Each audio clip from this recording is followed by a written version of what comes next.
Good morning. You're welcome to another edition of Import-Export Platform brought to you by Best Trade Academy. My name is Dele Ayemibo, and we'll continue our conversation this morning on export costing and financing. Raf Abiodun, thank you very much for joining. Welcome. We'll continue our conversation on export costing and pricing. And today we'll be looking at part 2.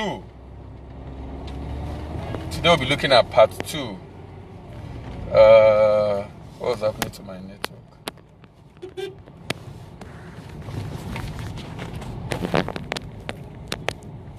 Oh.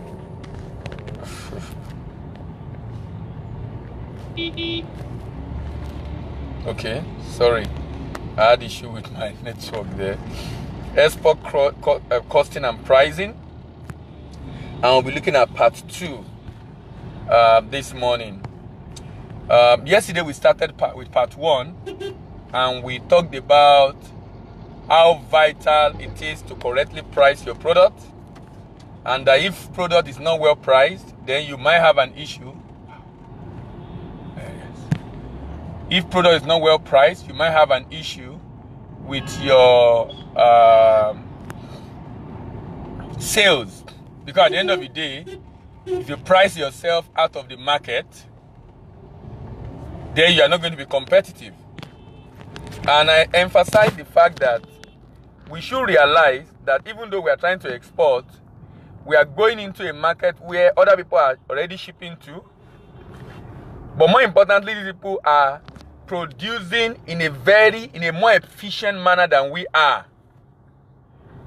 So the fact that they are producing in a very more efficient manner than we are is a pointer to the fact that we cannot afford to do any less, even though our environment has encouraged so much mediocrity over the years, such that people don't see it as a strategy to ensure that the quality of the item they are producing or shipping is very high, especially from the packaging. Content is very important, but container is crucial. The container is what attracts people to the content. Now, in ensuring that you are competitive, you want to package the product very well and make it more attractive, but more importantly, you also want to ensure that in the course of doing this, you don't incur too much cost. So in Nigeria today, what some people do is to do their packaging from outside the country. So they produce the product in the country, but their packaging is coming from outside the country. Why are they doing that? They are doing that because they want to ensure that they don't have issues with quality of packaging. And they want to ensure, while trying to ensure good quality of packaging, they also want to ensure they maintain good price. And that's very important, because if you're going to get good quality packaging locally, the quantity they will ask you to do as minimum order is high, and that will be a lot of cost. Whereas if you are doing it from outside the country, you might be able to do it at a cheaper rate. Ademola Shokabi, thank you very much for joining. Welcome and good morning. So we continue today, and we'll be looking at the basic of export pricing. The basics of export pricing. The most common method to determine price is to add a margin to the production cost.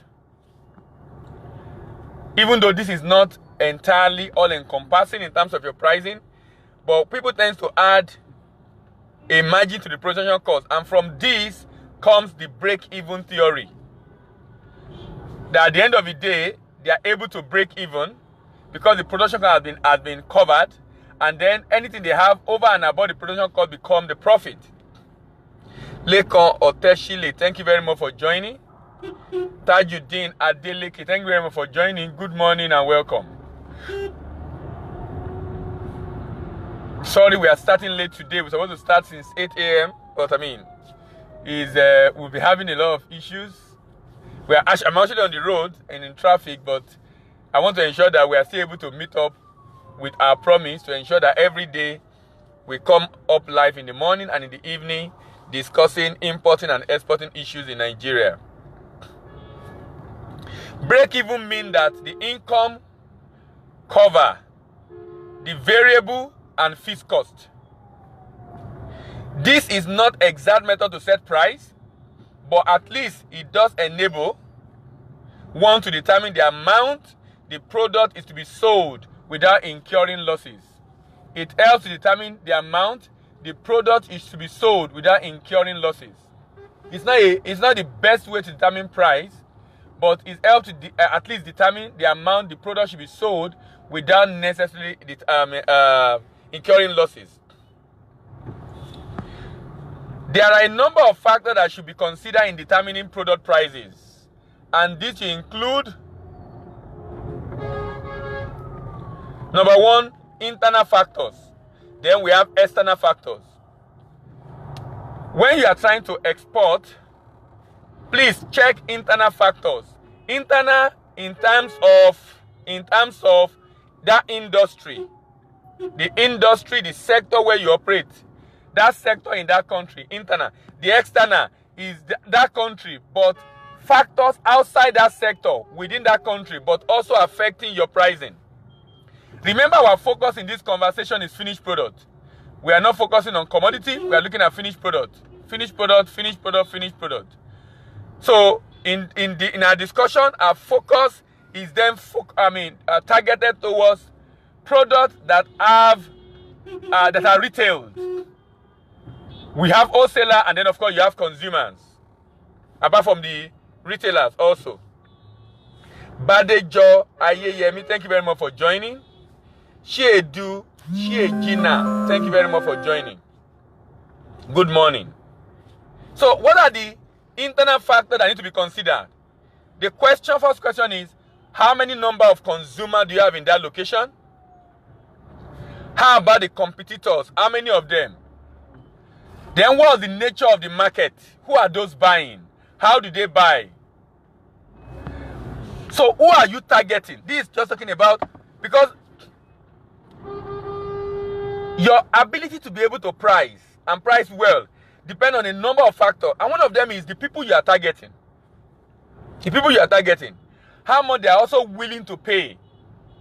How valuable the product is. Steve Kumasi, thank you very much for joining. Good morning. How much are they willing to pay for that product? How much are they willing to pay for the product? What is their purchasing power? Who are the consumers?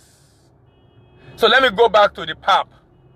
For the pap that we export, the consumer are primarily Africans who use it basically, taking it as the way we take it on this part, in this part of the world. But let me talk about another product. Kuli kuli, granite cake. Granite cake is a bit different. Even though you take it as snack, when we export it, Asians buy it, not for snack, but to put it in their soup. Now, you can now see that the market, because Asians are buying, that has expanded our market. That means we can actually do more volume. That means that also reasonably affect the pricing of that product. So you need to know who are the consumers. What's the number of consumers? When we are shipping to UK, we are targeting 2 million Nigerians in the UK. 2 million Nigerians in the UK. Those are the people we are targeting. 2 million Nigerians. So we have an idea of the number of people we are looking at. 2 million people. 2 million people. Your target market, how many of them do you have? You must have an idea of those that want to buy that product, and how many of them do you have? Who are those that will be buying? How many of them do you have? Then, who are the competitors? When you look at competitors, don't look at only people selling your product. If you are into snack, other snack compete with your snack. So, for example, let's look at the kuli kuli I talked about. Kuli kuli is a snack. Anybody selling plantain chips is competing with me. So it's not only kuli kuli seller that is competing with me. Other people selling any other snack, related snack, is competing with me. Anybody selling snack like chin chin might not be competing with me, or most of the processed food. But for the food that I build natural, reasonably close to natural, not from flour, are competing with me. So I should be looking at other people competing with me. Now, those products competing with me, how much are they selling it? Silas Irabo, thank you very much for joining. Good morning. Those other products competing with me, how much are they selling it? Sorry, the video is shaking. I'm actually in transit. So sorry, but I mean, I'm sure at least you can hear my voice even though if my picture is shaking. But like I said, we're in transit. But I need to do this because I know a number of people are waiting since we promised already that we'll be coming in every day, 8 a.m. and of course 6 p.m. Even though we started late today, we started to 9 today. But I'm happy we are still able to come up all the same, despite the fact that we started late. So I'm talking about the nature of competitor, the number of competitors. Who are your competitors? So please, when you're looking at competitor, don't look at only like, let me give another example. I export pap. The pap we're exporting, my competitor is not just pap seller. People selling tea are also competing with me. Because the rate of sales of pap and tea during the winter, when it's cold, is high. So those selling tea are competing with me. They're my competitor. Because people buying tea or coffee are also doing the same to fight cold, to create internal heat. So I can't say, oh, there's no other person. I can say, okay, like in the UK, for example, 3 other people are selling pap that I know, and they are Nigerian companies. So I can't say that's only my competitor. If I think that's only my competitor, then I'm joking. Because and the reason why I need to know this competitor is, at the end of the day, these competitors are going to significantly contribute to how much I'm going to sell, because they influence my pricing.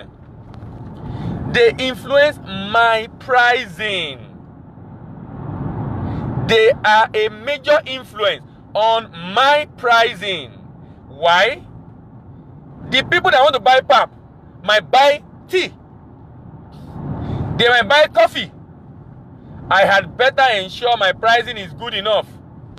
And I have something as an advantage. So the advantage of pap, for example, is even though you can drink pap ordinarily like you drink tea, you can also take it with some food. Then children also. You won't be able to give children tea, baby, but these Africans give their children tea and pap.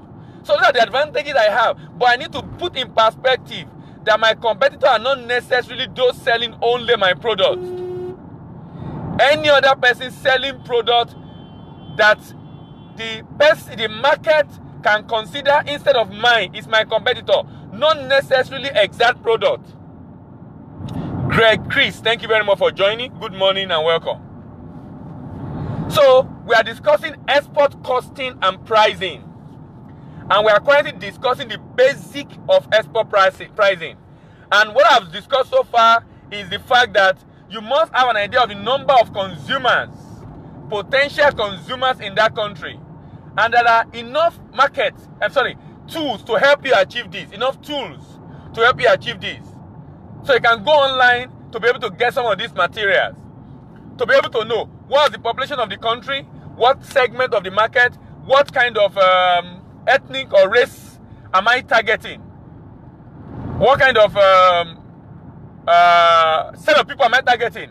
Am I targeting the Caucasian? Am I targeting the Negroid? Am I targeting the Asian? Am I targeting am I targeting the Hispanic or whatever it is? Who are those you are targeting in that market? You need to be clear about that. Very clear about that. Your clarity about that significantly will help in shaping your pricing. So nature of consumer, nature of competitor, and nature of market. Remember, we are looking at the internal factors in setting prices. Internal factors in setting prices. These internal factors are factors within the industry, within the sector where you are.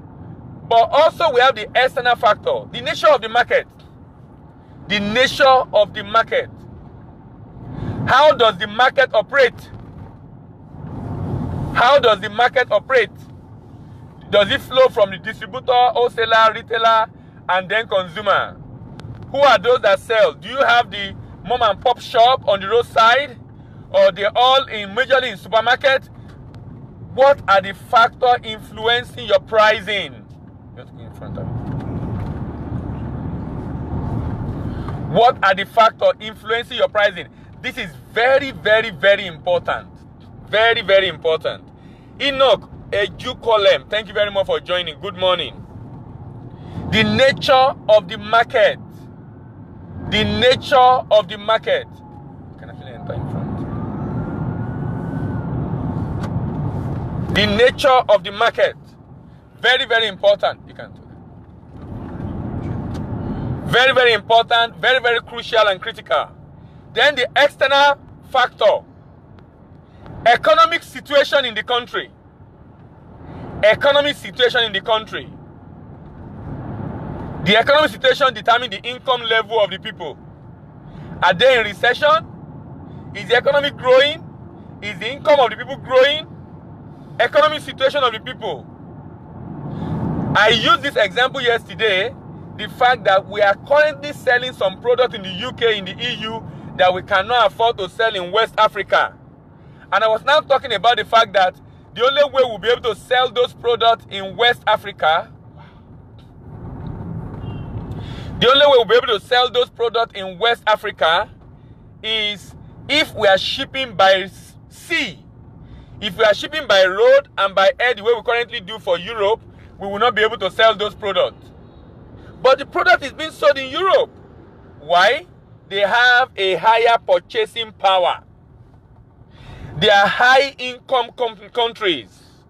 So this product, even though we ship by sea, are expensive, but they are still able to buy. Why? The economic situation, the income level. The economic situation, the income level. What is the focus of the economy also? What's the focus of the economy? Whatever you are bringing in, is it supporting that drive? Is it helping them create job? So, external factors. Then, political situation. How stable is the country? How stable is the country? A lot of watchers of Brexit many people are not investing heavily in that environment right now. You know, look at how Brexit will affect us. Most of our shipment, you know, UK is like second house of Nigeria, as in they are our colonial master. So a lot of Nigerians are there, over 2 million Nigerians. Apart from the fact that over 2 million Nigerians are there, that's 2 million are people that we can see, or people that are registered. There are a lot of people hiding, that are there. You know what I'm talking about? Okay. So the challenge is this. Most of the product of Nigeria that go into Europe enter from Heathrow, Tilbury. Enter from Heathrow and Tilbury. Heathrow, the airport, Tilbury, the seaport. And from there, they go into other part of EU duty-free. So, a number of finished goods from Nigeria, not commodity, not finished good. UK is like a portal for us. Portal from where we enter. And as you enter into that portal, Nigeria enter into that portal, and people who sell the product in the EU then help us to distribute it in the EU. But do you know what? Immediately Brexit happened, the dynamics of our market is going to change.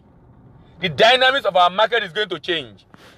We cannot send into UK again and think that it will easily get into EU.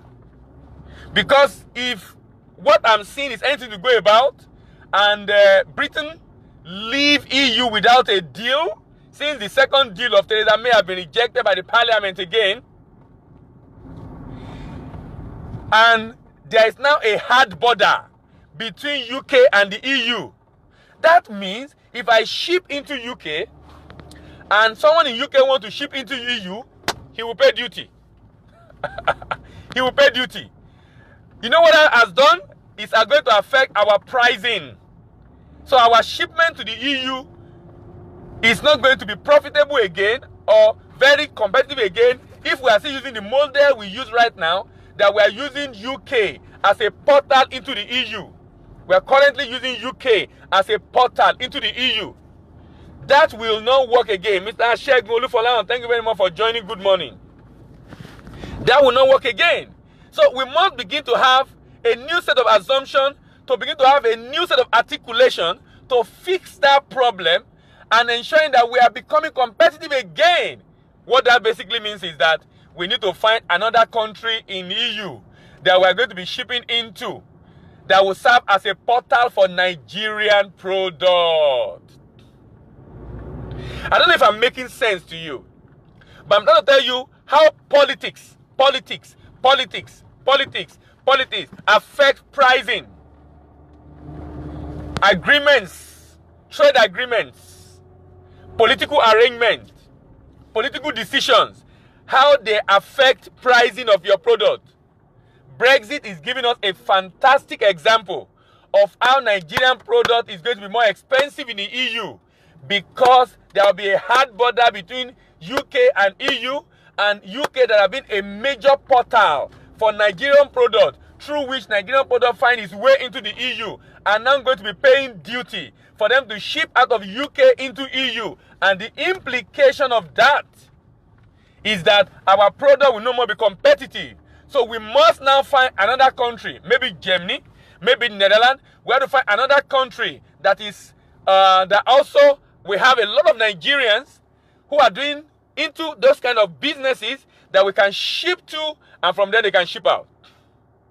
But basically, I'm trying to describe how political decisions affect your pricing. Now, the world is a global village. A decision taken in Japan yesterday can affect your business today. A decision taken in Washington yesterday can affect our life tomorrow. The world is a global village. No one is independent. So when EU faces their challenge, I can assure you we are going to also have to partake in it. Why? We have to change the dynamics of the way we are now going to have to do business. Else.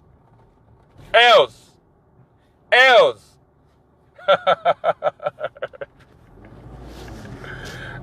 we are not going to be able to be competitive again in the market. Now, this will make you to think globally. And that's the beauty of global trade, globally. Think wide and well.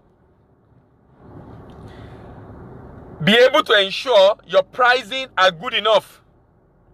And watch out for external factors, economic situation, political situation, income level, and lastly, inflation. Inflation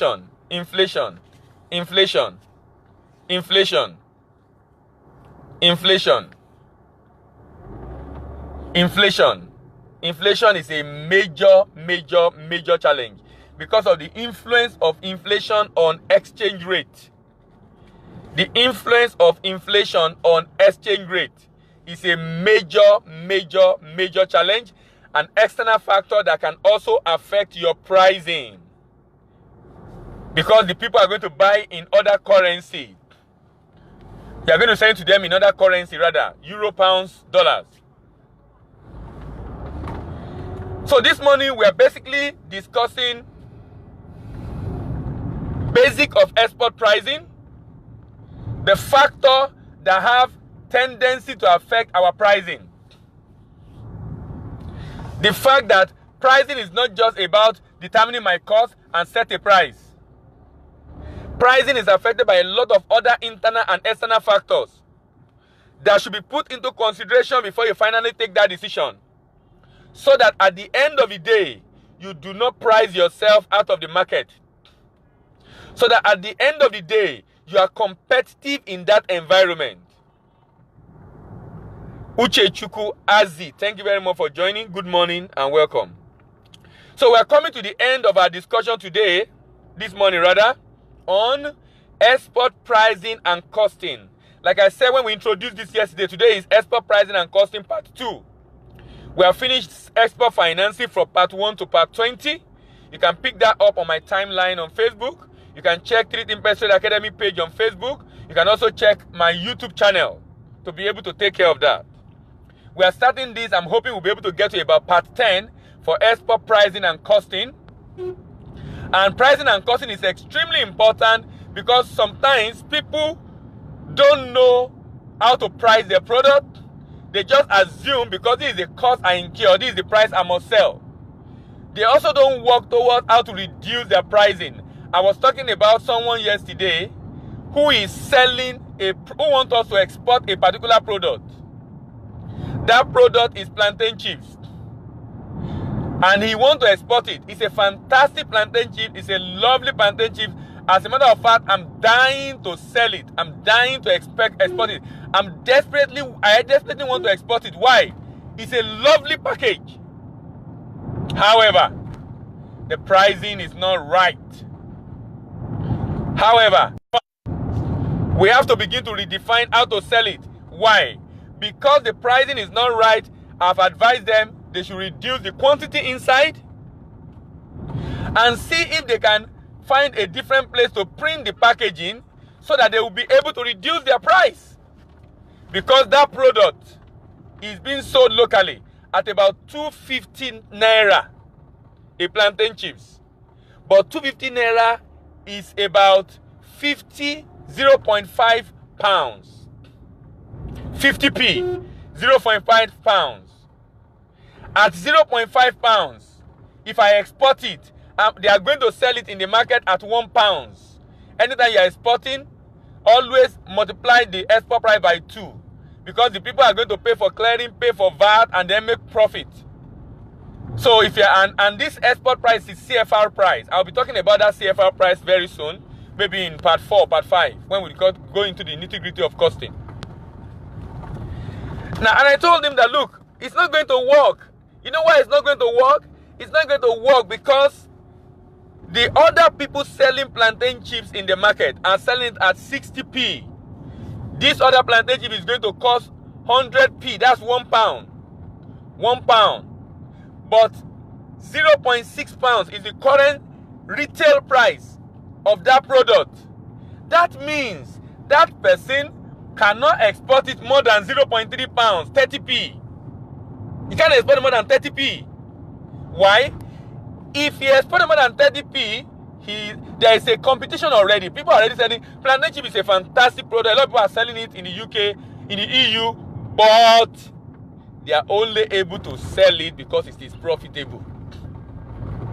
Because the price is profitable. If it's profitable to them already at 60p, and your own product already is 50p locally, then we can export it. We can export it. So these are factors to look at.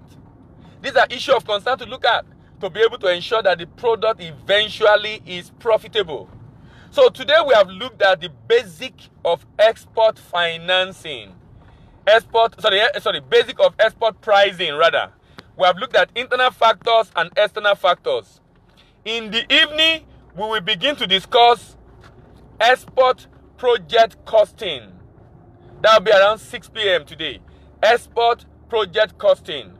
Thank you very much for joining us again this morning. My name remains Dele Ayemibo, and this is Import-Export Platform brought to you by 3 Thinkers Trade Academy. Thank you very much once again.